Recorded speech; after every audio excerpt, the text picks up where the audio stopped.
Assalamualaikum warahmatullahi wabarakatuh. Innal hamdalillah nahmaduhu wa nasta'inuhu wa nastaghfiruh wa na'udzu billahi min shururi anfusina wa min sayyiati a'malina. Man yahdihillahu fala mudilla lahu wa man yudlil fala hadiya lahu. Asyhadu an la ilaha illallah wahdahu la syarika lahu wa asyhadu anna Muhammadan 'abduhu wa rasuluh. Allahumma shalli wa sallim wa barik ala Muhammad wa ala alihi wa ashabihi wa man tabi'ahum bi ihsan ila yaumiddin. Ayyuhal hadirun, Jemaah salat maghrib rahimakumullah. Syukur alhamdulillah senantiasa marilah terus kita jaga kepada Allah Azza wa Jalla atas segala limpahan nikmat dan karunia, sehingga pada malam hari ini kita dapat melaksanakan sholat maghrib berjamaah di tempat yang mulia. Allah masih memberikan kita nikmat Islam, sehingga melahirkan giro semangat di dalam hati kita untuk senantiasa bersegera dengan ketaatan. Mudah-mudahan senantiasa Allah berikan kita keistiqomahan seluruh amal ibadah kita, wabil khusus salat maghrib bersama tadi diterima oleh Allah Subhanahu wa taala. Salawat serta salam senantiasa terlimpahkan kepada junjungan kita Rasulullah Muhammad sallallahu alaihi wasallam. Ma'asyiral muslimin rahimakumullah. Berikut kabarnya. Alhamdulillah sehat semua gitu. Baik, kita melanjutkan kajian tafsir kita surat An-Naba kemarin 1 sampai 5. Kita sudah berbicara tentang bahwa penentangan orang-orang kafir Quraisy, pengingkaran mereka terhadap Yaumul Qiyamah, hari kiamat, Yaumul Ba'ats, hari dibangkitkan yang seluruh makhluk hidup kelak. Kemudian Allah bantah mereka dengan tegas, dan Allah berikan ancaman yang keras kepada mereka yang mengingkarinya, bahwa nanti akan disediakan azab yang sangat pedih yang nanti akan mereka saksikan ainul yakin dengan mata kepala mereka sendiri, dengan mata pikiran dan kesadaran mereka sendiri. Ma'asyiral muslimin rahimahullah. Kemudian di ayat berikutnya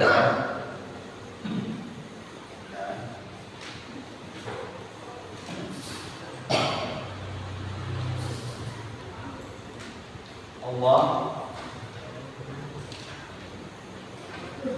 menerangkan tentang kekuasaannya. Allah sebutkan hal-hal tentang kekuasaannya sebagai penguat bahwa dibangkitkannya manusia nanti itu adalah perkara yang mudah, perkara yang gampang di sisi Allah Subhanahu wa taala. A'udzu billahi minasyaitonir rajim. Bismillahirrahmanirrahim. Alam naj'alil arda mihada wal jibala awtada wa khalaqnakum azwaja waj'alna nawmakum subata waj'alna al-laila libasa waj'alna an-nahara ma'asa wa banayna fawqakum sab'an shidada waj'alna sirajan wahhaja wa anzalna minal mu'sirati ma'an sajjaja linukhrija bihi habban wa nabata wa jannatin al-falawa.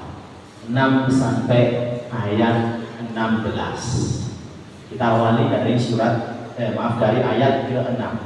Alam naj'alil arda mihada. Alam di sini itu lafaz atau kata istifham. Kata atau kalimat yang dalam bahasa Indonesia adalah kalimat pertanyaan, kata tanya. Yang fungsinya adalah takrir. Bukankah sifatnya adalah takdir, penekanan Allah. Jadi ayat ini sebagai permulaan penjelasan tentang kekuasaannya Allah, seperti yang saya katakan tadi, dalam rangka mudah membangkitkan manusia yang sudah sebelumnya diwafatkan oleh Allah. Jadi penekanan di sana, takdirnya Allah. Bukankah, begitu. Naj'al, telah kami jadikan. Di situ Allah menggunakannya dengan bentuk fi'il madhi. Di dalam tafsir Al-Maraqi saya nukil, kaifa tanqiruna aw tasquna fil bahr wa qad ayantum ma yadullu alaihi min qudratin tamma wa ilmi muhaimin wa hikmatin balighatin taqtadiya alla yakuna ma khuliqa min khalqi abatan.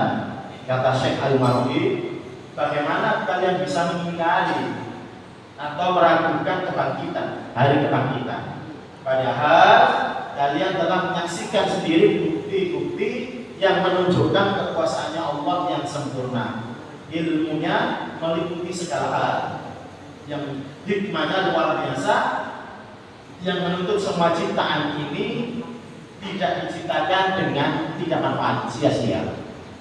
Ya, ini pengingat untuk kita semua, kata Syekh Baidawi dalam tafsir Baidawi terhadap kekuasaannya Allah terkait dengan ciptaan yang telah diciptakan Allah. Dan di ayat berikutnya itu tadi nanti kita sampaikan terus sampai saya baca itu semuanya tentang ciptaan Allah. Alam naj'alil arda. Di situ kami kutipkan dalam tafsir Quraisyihah, tafsir Al-Misbah. Kenapa Allah gunakan ja'ala, menjadikan, bukan khalaqa, menciptakan. Maknanya sama, meskipun berbeda, menjadikan dan menciptakan. Di sini kan itu kan pendapatnya Quraisyah. Kenapa lafadznya ja'ala itu menekankan bahwa di situ ada hikmah perlunya manusia memanfaatkan sebaik mungkin ciptaan tersebut. Dan menggunakan lafaz ja'ala di sana itu menunjukkan keagungan, karena di situ ada sifat jamak nahnu. Jadi Allah menunjuki dirinya dengan sifat jamak. Kan ada innani anallah, sesungguhnya aku adalah Allah, berarti pakai sifat mufrad sendirian. Dalam kaidah tafsir, dalam ilmu tafsir dikenal sebuah rumus. Jika Allah itu penggunaan untuk penyebutan dirinya menggunakan sifatnya jamak, itu bukan berarti ada sekutunya Allah, tidak, tetapi itu menunjukkan pengagungan dan kekuasaannya Allah. Maka alam naj'alil, ya kan, bukankah telah kami jadikan alam naj'alil arda mihada.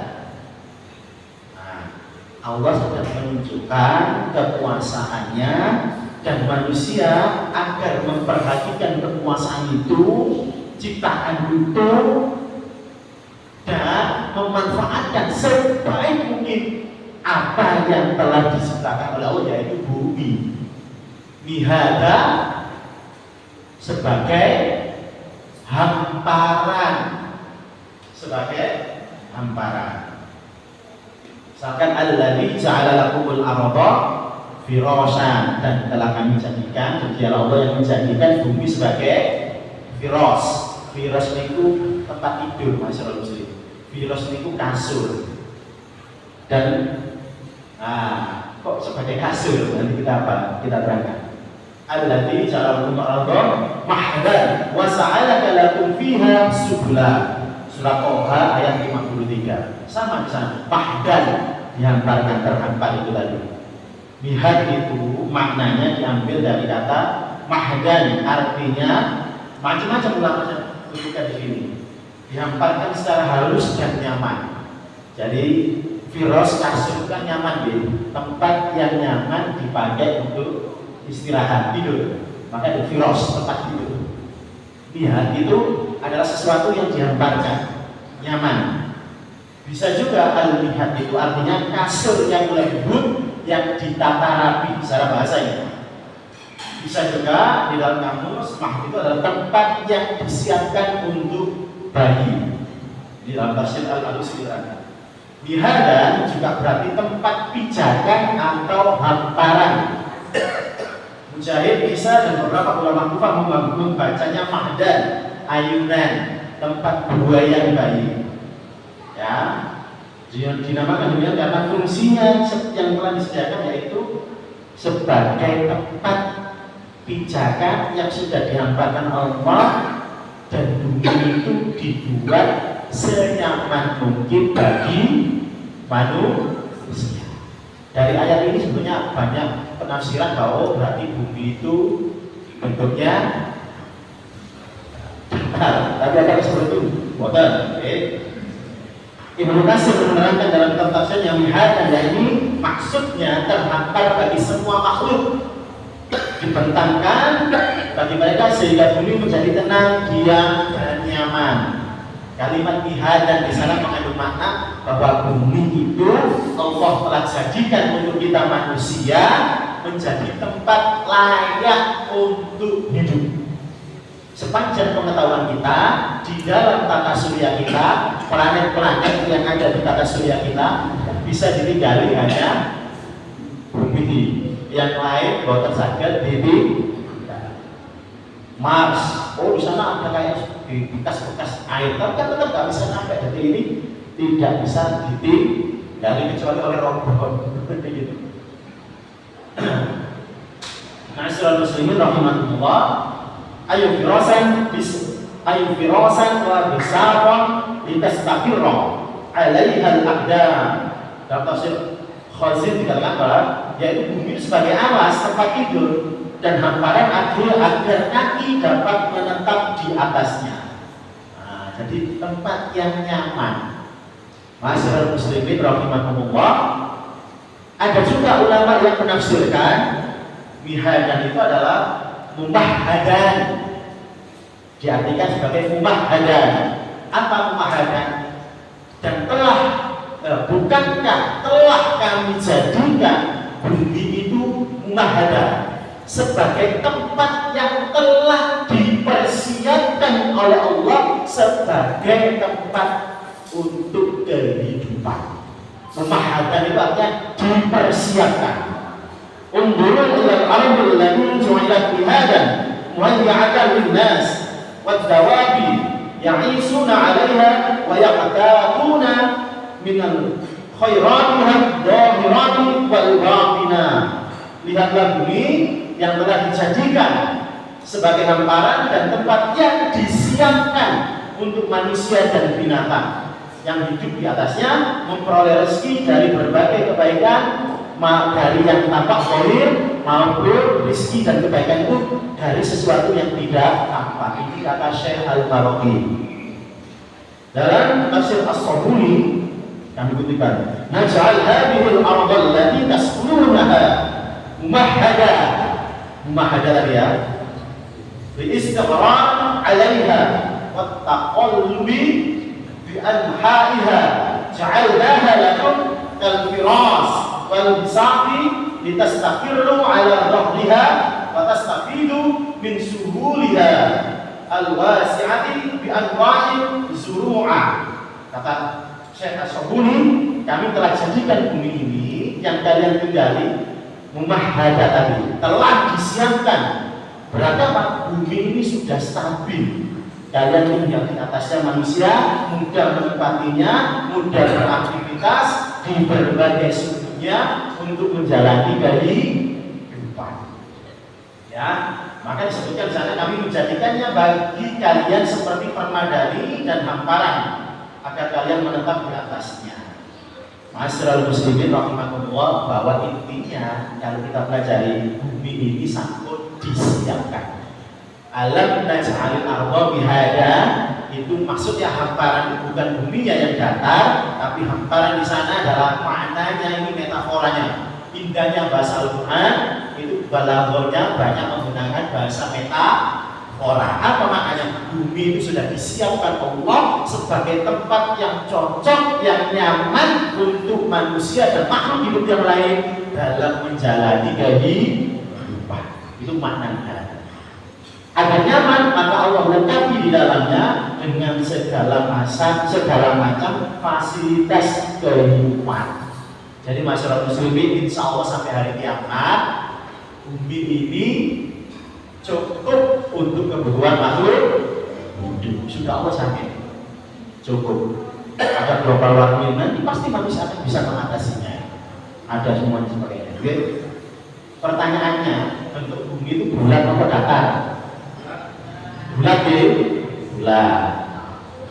Kan banyak pendapat yang mengatakan bumi itu datar. Ya ini ada bumi Firos, bumi Pihak, bumi sebagai hamparan gitu. Bumi itu kalau kami baca dalam tafsir Kementerian Agama, bumi itu bundar seperti bola, tetapi karena begitu besarnya maka permukaannya tampak datar seperti hamparan. Kami baca menurut penelitian ilmiah, kenapa kok disebabkan bumi itu terlihat datar? Karena keterbatasan pandangan manusia. Manusia itu makhluk kecil seperti berdiri di atas bola. Rata-rata tinggi manusia itu 1,5 sampai 2 meter. Ya, rata-rata. Sedangkan diameter bumi 12.800 km. Lah, manusia normal itu jangkauan pandangannya paling maksimal 4,8 kilo. Jadi pasti bumi itu tampak datar dalam sudut pandang manusia memandang. Berdiri tinggi di gunung tertinggi Mount Everest yang tingginya 8.850 sekian itu, tetap bumi di puncak Everest melihat bumi juga datar. Lah, hasil perhitungan ilmu fisika sampai bumi bulat itu kelihatan dari mana? Itu berdasarkan perhitungan manusia harus tingginya, maksudnya melihatnya di atas ketinggian 10 km. 10 km pesawat itu nggak sampai 10 km. Sampai 35.000 kaki biasanya kalau dalam pesawat itu, atau 40.000 kaki, ya kan? Tapi itu pun masih samar, ya. Nah, bumi juga, maka melihatnya harus dari luar angkasa. Jadi lihat maknanya bumi itu sudah disiapkan betul, diisi fasilitasnya oleh Allah dengan berbagai macam memenuhi kebutuhan kita agar makhluk hidup tinggal di dalamnya merasakan kenyamanan. Jadi layak untuk kehidupan. Nah, jadi makanya ini pelajaran kekuasaannya Allah. Alam naj'alil arda. Kalau kita lakukan perhatikan ya Allah.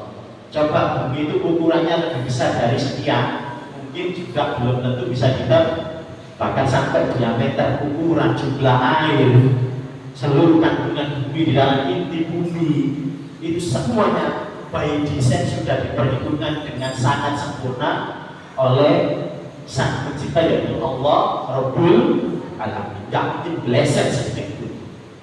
Nah, ini makna dari hada. Saya lanjutkan. Wal jibala autada, wawnya waw aqaf menghubungkan sama dengan di sana, maknanya adalah dalam rangka menceritakan kekuasaannya Allah melalui ciptaan-ciptaannya. Wal jibal, dan gunung-gunung autada, jamak autad itu pasak. Semerang di pasak di semerang pasak. Autad itu jamak pasak. Nah, ini harusnya sebetulnya ayat-ayat begini namanya ayat-ayat alam. Harusnya kita terdorong untuk mempelajarinya sehingga melahirkan ilmu pengetahuan. Tapi sayangnya umat Islam masih tertinggal dalam bidang ilmu pengetahuan. Padahal puncak kejayaan Islam selama 1400 tahun sebelum mengalami penurunan saat awal abad 20 karena banyak penjajahan oleh negara barat, itu karena pengetahuan. Maka saya bawa ini Pak sebagai referensi bukunya Profesor Agus Purwanto di rumah kami di masjid. Saya kan juga pengurus takbir saya. Itu kita jadwal rutin beliau. rutin setiap Selasa kedua dan keempat habis subuh ngaji di masjid khusus tafsir ayat-ayat sains. Ayat-ayat sains. Wis dijelaskan dalam perspektif sains. Beliau guru besar ilmu fisika di ITS.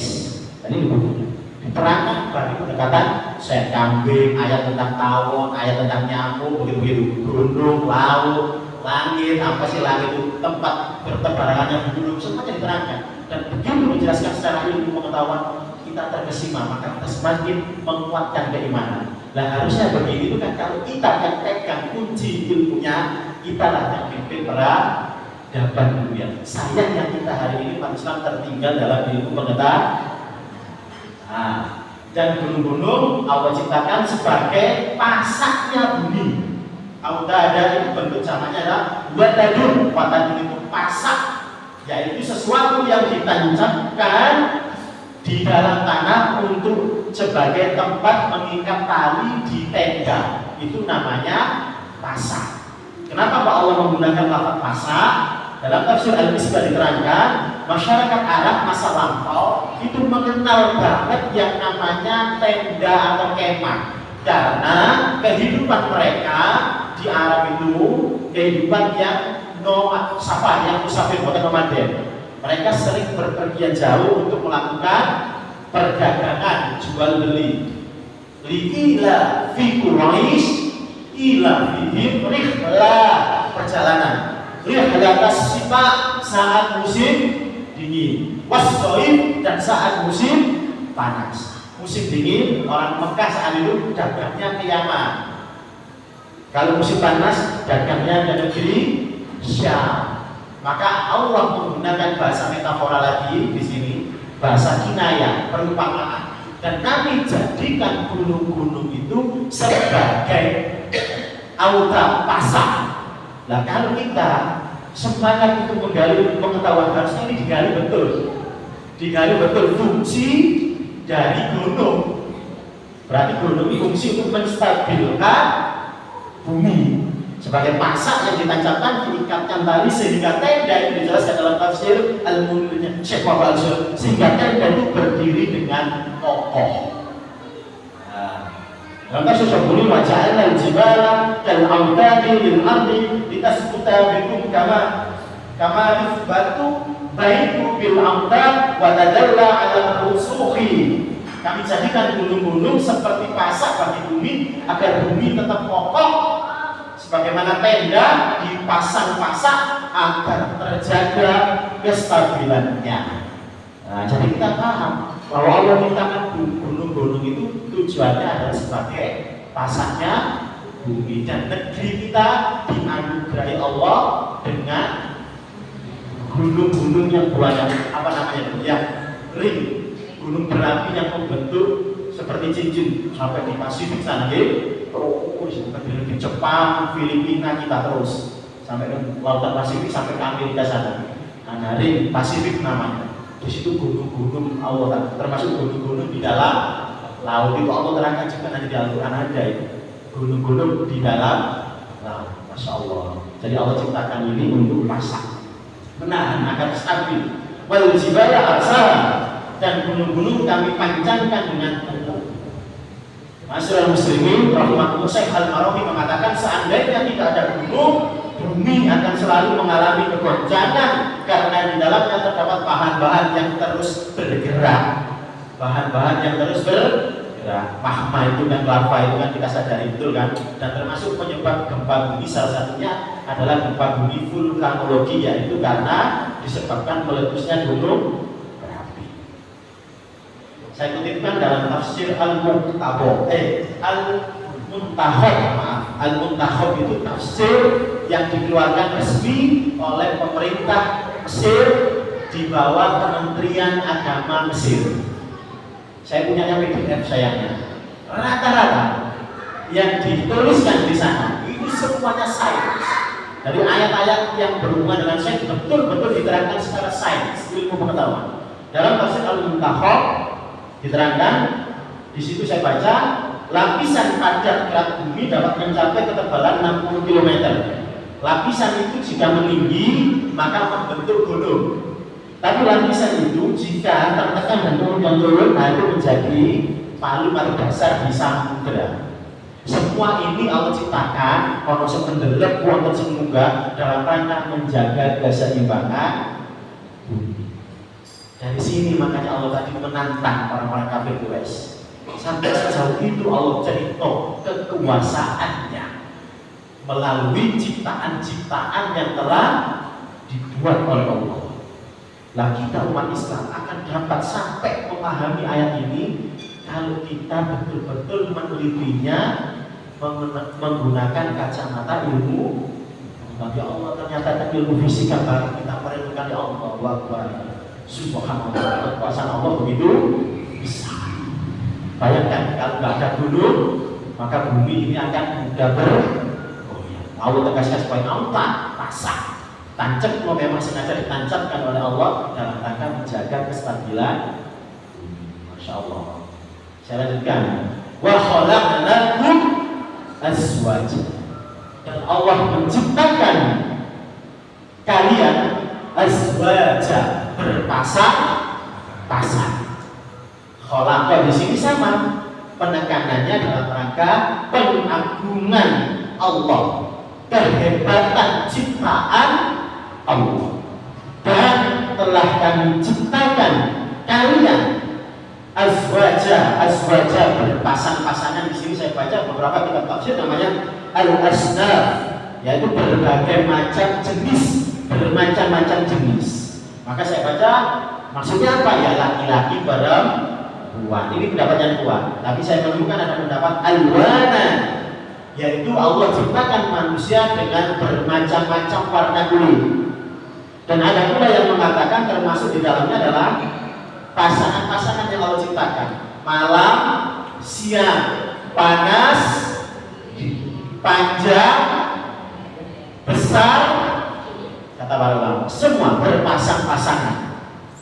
Nah, itu dalilnya pas surat Al-Dariyat ayat 49. Wa min kulli syai'in khalaqna zawjaini la'allakum tadhakkarun. Segala sesuatu kami ciptakan berpasang-pasangan agar la'allakum tadhakkarun, agar kamu tadakkar, merenungi, mengingat, mentadabburi kebesarannya Allah. Itu menunjukkan ma'asyiral muslimin, para ulama mengatakan kenapa Allah menciptakan segala sesuatu itu berpasangan. Allah ingin menjelaskan bahwa yang tidak berpasangan, yang berdiri sendiri, itulah yang disebut dengan khaliq. Yang berpasang-pasangan itu pasti makhluk. Maka kalau ada konsep ketuhanan yang itu berpasang-pasangan, berarti sudah bisa dipastikan itu konsep sudah dibuat oleh makhluk yang punya keterbatasan ini. Ya, makhluk itu keterbatasan ini. Maka konsepnya makhluk itu pasti berpasang-pasangan. Kalau ada konsep ketuhanan yang menciptakan konsep ketuhanan itu menciptakan Tuhan punya pasangan, punya keturunan seperti berkeluarga, seperti kerajaan, ya itu sudah bisa dipastikan itu konsep yang dibuat oleh manusia. Kul huwallahu ahad, Allahu samad, lam yalid wa lam yakul lahu kufuwan ahad. Ayat keempat itu menegas Allah itu qiyamu binafsihi. Itu konsepnya Ahlussunnah wal Jamaah. 20 sifat wajibnya Allah, salah satunya qiyamu binafsihi. Saya tunjukkan Syekh Nawawi Al-Bantani menjelaskan sifat qiyamu binafsihi adalah Allah sebagai sesuatu zat yang mandiri. Allah itu adalah zat yang kecukupan dari sesuatu selainnya, tak butuh siapapun. Justru sebaliknya, selain Allah itu membutuhkan akan hadirnya Allah. Maka disebut qiyamu binafsihi.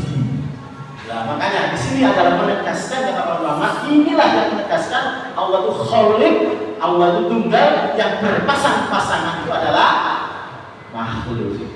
Ibnu Katsir menjelaskan dalam tafsirnya jenis laki-laki perempuan, karena yang kuat pendapatnya dari laki-laki perempuan ayat ini. Meskipun ulama boleh menafsirkannya berpasang-pasang itu umum, tidak hanya laki perempuan. Memang konsepnya begitu, siang, panas, Allah kan menciptakan begitu.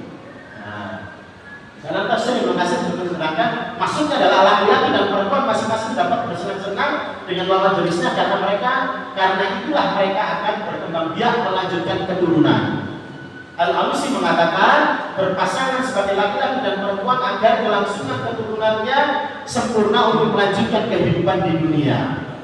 As-Sabuni mengatakan wa ja'alnakum ayyuhan nas asnafan dhukuran wa inathan liyantadima amrun nikah wa tanasi wala tanqati al-hayatu an dhahri hadha kawkabil ardi. Dalam rangka tadi diciptakan laki-laki dan perempuan agar menikah, agar berkembang biak, agar kehidupan di dunia ini tidak terputus karena kepunahan. Makanya mek wonten jeruk makan jeruk itu bertentangan dengan kodrat takdir Allah. Itu bahwa terus nyakit dan hukumannya dalam fikih bukan main-main. Rasulullah melalui diceritakan dari Ibnu Abbas dan sebagainya. Hukumnya yang fikih nomor berdasarkan hadis. Mek wonten yang liwat bukan liwat nyecai dulu nggih. Liwat dalam bahasa Arab kayak SB itu. Maka hukumannya mati lah, hukuman mati. Caranya bagaimana menghukum matinya itu dalam fikih dilempar dari jurang atau dari atas gunung jatuh ke bawah. Itu caranya. Dalam tafsir Al-Mahawi saya baca juga sama kalimatnya dengan waja'alnakum asma dhukura wa inatha dan seterusnya, itu sama kayak tafsir As-Sabuni mengatakan ya memang berpasangan itu laki-laki dan perempuan negatif dan positif dalam rangka terjadi pernikahan di sana, kerjasama, tentram, kebahagiaan untuk melanjutkan pendidikan, untuk melanjutkan keturunan dan dinul Islam, pengajaran pendidikan tarbiyah dinul Islam. Jadi maknanya itu wa khalaqnakum azwaja. Hal ini sama dengan ayat yang sering dibaca oleh ustaz-ustaz saat nopo atau MC saat berni wa min ayati an khalaqalakum min anfusikum azwaja litaskunu bainakum wajah litaskunu wajah litas kunu ilaiha wa ja'ala bainakum mawaddatan wa rahmah. Inna fi dzalika la'anatun bagi orang berpikir. Maka wa min ayat ada rumus dalam ilmu tafsir, kalau Allah sudah buka sebuah ayat dengan kalimat ayat wa min ayat, berarti di sana bukan sekedar informasi, bukan sekedar perintah, tapi penegasan oleh Allah untuk mendekatkan diri kepada Allah. Wa min ayati an khalaqalakum, dan di antara tanda-tanda kebesaran menciptakan kalian berpasangan lintas dulu agar tenteram sakinah. Maka kalau jenengan hari ini ingin sakinah, mawaddah, warahmah, berdasarkan surat Ar-Rum ayat 21, rumusnya adalah di depan wa min ayat. Berarti pendekatannya hanya kepada Allah. Kenapa? Karena yang punya sakinah, sangat subur, mawaddah warahmah itu hanyalah Allah. Maka kalau rumah tangga ingin tentrem, ayam, sejahtera, bahagia, maka harus dalam pelaksanaan pembawaannya ittaqillah. Harus dengan cara bertakwalah. Makanya kalimatnya wa min ayat, itu rumusnya. Kalau dengan ngaji ketemu wa min ayat, bukan hanya sekedar perintah dan informasi, tapi diperintahkan dengan tegas oleh Allah untuk mendekat kepada Allah. Biar apa? Biar apa yang ada di dalam ayat itu Allah berikan kepada kita. Ini kajian Mu'awwidatul Hasanah pernikahan. Ya, lanjutkan. Wa ja'alna naumakum subah. Masih Allah ceritakan kekuasaannya sampai 11 ayat. Dan kami jadikan naum, tidur, subata, untuk beristirahat. Nah, subata itu dalam bahasa Arab artinya istirahat. Ada yang memahaminya terambil dari kata sadaka yang berarti kokoh, memutus. Nah, maksudnya apa? Berarti diputus dari segala aktivitas. Nah, Wahbah Zuhairi mengatakan subata itu sebagai istirahat, berhenti dari aktivitas. Az-Zajjaj berkata as-sabat adalah berhenti dari bergerak Maka di sana Al-Anbari Ibnu Al-Anbari pakar tafsir era kami mengatakan kami menjadikan tidur kalian sebagai pemberhentian. Maka as-sabat. Saya temukan dalam tafsir Al-Bukhari menjelaskan as-sabat itu maknanya as-sukun, tenang. Maka oleh karena itu wonten tidak hari yang disebut dengan sabat. Hari yang disebut dengan sabat wonten apa boten? Hari Sabtu. Hari Sabtu bahasa Ibrani yang kemudian diserap menjadi bahasa Ibrani dari bahasa Arab. Itu bahasa yang satu rukun berarti satu dan betul memang keluarga besar Nabi Ibrahim alaihi serukun mirip-mirip kan jangan kalau di YouTube lihat orang baca Taurat didengarkan itu sekilas mirip orang membaca Al-Qur'an. Sabat itu bahasa Ibrani kemudian menjadi terserap oleh bahasa Arab. Yaumus Sabti disebutkan oleh Imam Qurtubi dalam tafsirnya Yaumur Roha, hari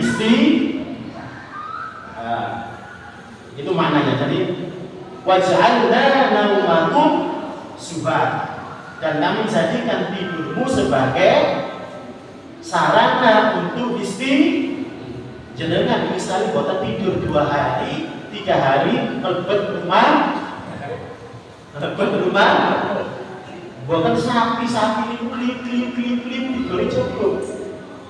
Nek beruang itu tidur wajar, musim dingin hibernasi. Nah itu Allah ciptakan kita tidur. Di sini saya banyak sekali mengurai dari tafsir itu. Saya bacakan di sini ya. Dari uraian tersebut jadi kami jadikan tidurmu di malam hari sebagai istirahat, penghenti pemutus dari berbagai kelelahan badan atau tubuh yang kalian alami sepanjang siang untuk memperoleh kebutuhan hidup. Ya kan? Di situ kita dapat menyaksikan bahwa tidur selama beberapa jam di malam hari memberikan istirahat bagi kekuatan tubuh dari keletihan, mengembalikan energi yang lemah, memberikan semangat, pikiran dan badan kembali bergairah. Tanpa tidur, kekuatan tubuh akan habis, manusia tidak mampu melanjutkan pekerjaannya. Ini dijelaskan betul oleh Syekh Al-Maraghib, Ibnu Katsir dan Syekh Wahab Al-Zuhaili dalam tafsirnya. Tapi yang menarik sekali lagi saya kutipkan tafsir Al-Muntakhab dari pemerintah Mesir tadi. Di sini pendekatannya lagi-lagi keilmuan Mas Bro, saya. Tidur itu kenapa kok disebut subhata oleh Allah? Maknanya di sana adalah kalau kita teliti tidur itu secara ilmiah, tidur itu berhenti berkurangnya saraf otak manusia. Subhata. Lafaznya subhat itu bisa istirahat, bisa berhenti. Tidur itu berkurangnya kegiatan saraf otak manusia. Karena ketika tidur, energi dan panas badan menurun. Pada waktu tidur, tubuh tenang, rileks. Setelah otot-otot dan saraf bekerja, semua kegiatan tubuh saat tidur menurun kecuali metabolisme tubuh. Metabolisme masih jalan. Aliran seni dari ginjal juga masih normal. Keringat masih normal, itu hasil dari metabolisme. Makanya biar metabolisme kita tidak terganggu, kate turu luwe itu bahaya, itu wis goreng. Tunggu tahu tehnya itu bahaya. Secara medis gak baik, tapi kadang kalau biasa bener. Maca buku, buka laptop ngetik, sing luwe kan lebih bahaya. Tahu nggak sehat ya?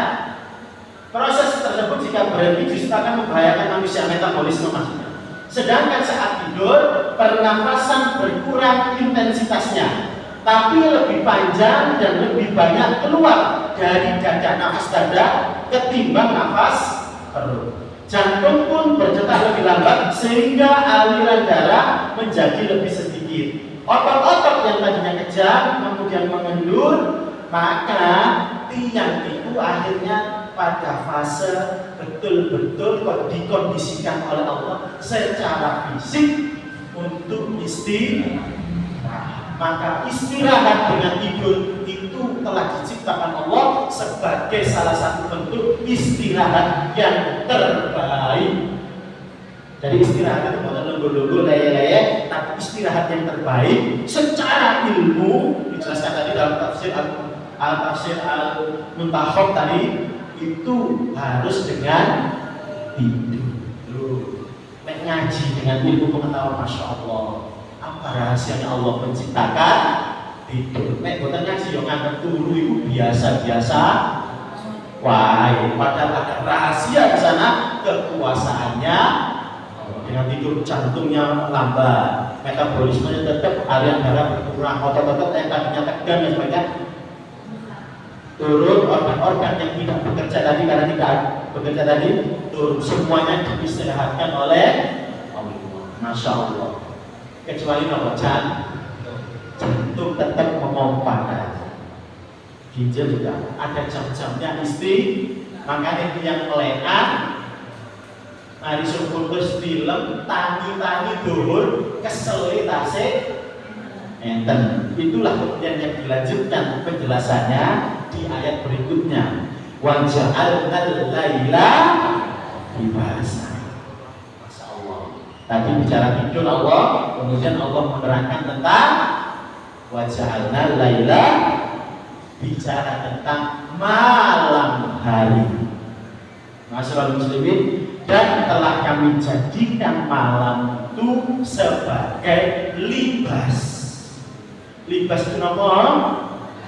Baju, selimut, apa makna itu?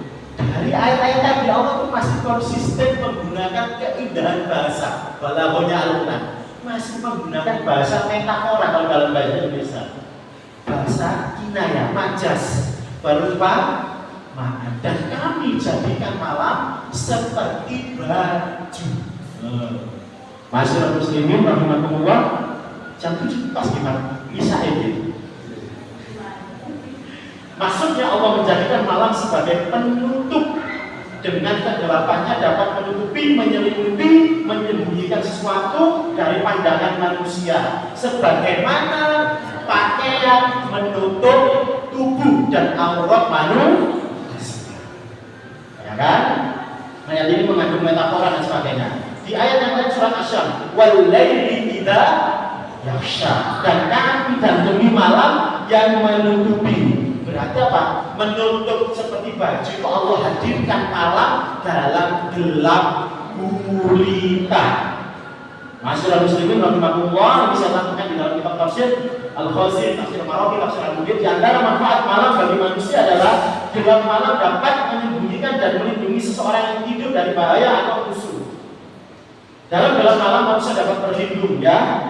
Jenengan tidur dengan lampu menyala, dengan tidur dengan lampu gelap berbeda. Hormon yang dihasilkan tubuh berbeda. Nanti searching saja pakai Google. Manfaat tidur dengan lampu gelap itu mendorong hormon apa? Ketika lampu terang mendorong apa? Jadi kalau dari terang, kalau tidurnya lampu terang, hormon kita bingung. Karena ada cahaya. Di situ diterangkan satu, dengan tidur dengan gelap itu tubuh menghasilkan hormon melatonin yang berfungsi sebagai penghasil kekebalan tubuh. Makanya jangan bangun tidur fresh, seger, sehat. Semuanya itu ada rahasianya Allah. Coba dunia ini nggak pakai malam, panas terus, bisa nggak? Bisa. Ada penjelasannya di surat Al-Qasas ayat 71 dan 70. Nanti saya bacakan. Kalau tutup, tinggal tutup pertemuan berikutnya. Karena saya mau menyampaikan gelap dan siang, apa rahasianya Allah melalui saya kutipkan dari buku ini. Masya Allah. Tadi sore saya baca, ya Allah, Profesor Agus luar biasa menerangkannya. Apa rahasianya malam dan siang? Karena setelah ini waja'alna nahara, setelah Allah cerita malam sebagai tempat istirahat, libas, Allah ceritakan waktu siang sebagai ma'as. Ma'as itu tempat mencari nafkah, waktu untuk orang mencukupi kebutuhannya. Makanya ma'isah. Saya lanjutkan. Ya. 2. Lebih cepat terlelap tidur, tidak mengurangi lemak dan menghindari resiko kegemukan. 4. Meningkatkan kerja otak. Itu manfaat tidur di gelap malam. Makanya Allah sebutkan libas. menutup agar tercipta suasana tenang, nyaman, orang tidur terlindungi, dan fisik hormon-hormonnya tadi dengan gelap itu akan memproduksi hormon melatonin dalam rangka untuk mendorong kekebalan tubuh. Makanya yang melean boten disarankan bergadang, jangan bergadang kata Roma Irama, mesti mudah sakit. Ya Allah, ini luar biasa, luar biasa hal. Maka tadi saya merenung kalimatnya Muhammad Abdu waktu di jalan. Ya Allah, Muhammad Abdu bilang al-Islam mahjubun bil muslimin. Islam itu seperti ini, gak karu-karuan, tertutup, tidak tampak keindahannya karena ditutup sendiri oleh umat Islam. Apa penyebabnya? Barat, kata Muhammad Abdu, mengalami puncak kemajuan ilmu dan teknologi karena mereka meninggalkan dogma agama mereka. Kita mengalami kemunduran, kata Muhammad Abdu, karena kita meninggalkan Al-Quran dan As-Sunnah. Seperti ini ilmunya dari Al-Quran. Saya lanjutkan. Wa ja'alna nahara ma'asya. Allahu Akbar. Alhamdulillah. Sampun bisa.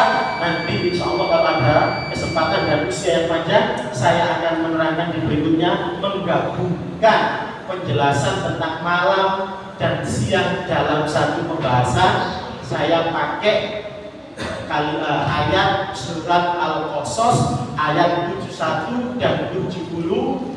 Ternyata yang kita kasih bocoran masyarakat muslimin, Allah sengaja nyiptakno siang dan malam balik teng ayat 6 alam naj'alil ardo. Ternyata di sana malam dan siang Allah ciptakan ben kita ini hidup. Penjelasannya apa? Insya Allah kita lanjutkan pada pertemuan berikutnya. Kurang lebihnya mohon maaf. Assalamualaikum warahmatullahi wabarakatuh. Assalamualaikum warahmatullahi wabarakatuh.